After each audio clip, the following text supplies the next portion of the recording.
Frank Warren gave a savage interview after the fight where he basically said, Joe's retiring, I got Zhilei Zhang, will announce his next fight soon.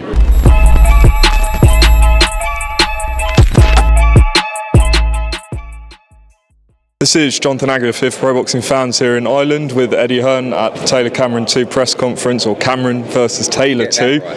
Absolutely. Cameron v Taylor. I sometimes do the same thing. I get told off by Chantelle. Definitely Cameron v Taylor. November 25th, live on DAZN. Eddie, you've got a big schedule coming up. Could this potentially be the best fight there is on the schedule? I don't know. I mean, when you look at it, I mean, listen, I love Upper Thompson this Saturday. I think it's a great fight. But obviously next week you've got Wood against Warrington. You've got Linares coming up against Catterall. You've got Taylor, Cameron against Taylor.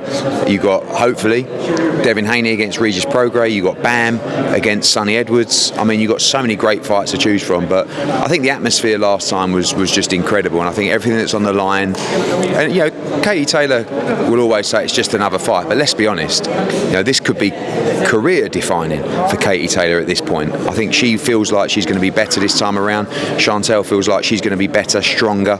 Both very confident going into what is a massive rematch on November 25th. What, in your opinion, does Katie have to do to win this rematch? Win more rounds. You know, I think she had a bad start last time, and Chantelle's very strong. You know, we know that she almost overran Katie Taylor in those opening few rounds of the fight. Katie came back in the fight, but she needs to start faster. She needs to be fitter. She needs to try and be stronger. I mean, I'm sure Ross and Katie have the game plan that's needed. But, you know, I think Chantelle will be looking at it and say, I'll be better this time around. I've seen a few nice snippets that we'll talk about. I think Chantelle said she's looking to destroy her this time around. I think she's going to try and stop her. And Katie said she didn't hurt me the first time. She ain't going to hurt me this time. And I think last time was a great fight. You're going to have a war this time. A war between these two. Even with a win in a rematch like this, could this be Katie Taylor's last one? We say it every time. No, I mean, if she won the fight, definitely not. I mean, a member of the Irish media asked her if she'll retire if she lost. Blimey, you should have seen her face. You know, and that was with a loss. But, you know, I think everyone's within their rights to ask her that question. Back-to-back defeats at this stage in her career would be difficult to take, but, you know, she's just focused on November 25th. And, you know, Conor McGregor had a big involvement last time out. Is he involved? Yeah. Well, I see the old Forge Stout, so yeah. Yeah, he'll be here. We've done another big deal with Conor for a number of fights now, and looking forward to seeing him and in the energy back in Dublin, and a few pints down the Forged as well. Just moving on to Saturday night, Conor Benn obviously back with a win. What did you make of his performance? Really good. I mean, I think he really needed that fight. You know, he kept saying to Tony, I don't need another fight. And Tony said, yes, you do. You haven't boxed for 18 months. And we saw that. I mean, the opponent was so tough. 24 years of age, was a huge 154-pounder, took the kitchen sink. But I think the 10 rounds that Conor banked will be invaluable going into that big fight in December, you know, which we're well on the case with making. And hopefully we can get that done in the next 2 weeks. Have you had conversations with Callis Allen about that fight, or is it dependent on what happens, whether you can stage it in the UK? We've been talking to Callis Allen about that fight since the first fight fell through. You know, we all know it's a massive fight. Now it's bigger than ever. We want to do the fight in the UK. We'll be making an application to the board to do that. We feel like they should allow him to fight after he won the case against the board in UKAD, but if they don't, he's still cleared to fight anywhere he wants in the world because of that suspension being lifted. And we've had a couple of offers to stage that fight internationally, but it's definitely our preference to stage it in the UK. I was wondering, I don't know if Frank Smith's here today, but your take on all that Twitter stuff last night. You know, is it warranted or justified? Like, what did you make of people ripping into? I think I've really enjoyed the Frank Smith, Frank Warren battle over the last 6 months. You know, I saw Frank, you know, he's doing more shoulder rolls than Floyd Mayweather in his interview, and I think Frank Smith probably slipped up a little. I know what Frank Smith was trying to say. I don't think he delivered it in a very clever way, and he'll take his licks from that, and, you know, it's all part of the learning experience.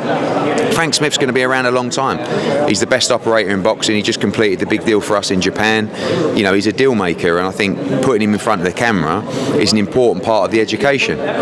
You know, and we'll see if he's up to it. We see if he can take the stick, because I've been getting it for 15 years, and I reckon Warren, although Warren's only been around the same time as me in terms of social media, you know, Warren's made of tough stuff. It'll bounce off him like it does me. see if it bounces off Frank and Ben Shalom and all these other young kids. But I'm enjoying it, watching backwards and forwards. And as I step away more from boxing, which I will do inevitably, not yet, Frank's going to have to step up and take all that stick that comes with it. And when you're doing 5-6 interviews a day and you're having a mic stuck under your nose, sometimes you're going to say something or put something in the wrong way or in the wrong context. So all part of the learning experience, and I'm going to enjoy the future. Just moving on, because I know the press is about to start soon. Joshua Wilder, any latest following conversations with Shelley Finkel? No, still talking. I mean, I think realistically that fight's going to land in February or March. So we may still fight in December.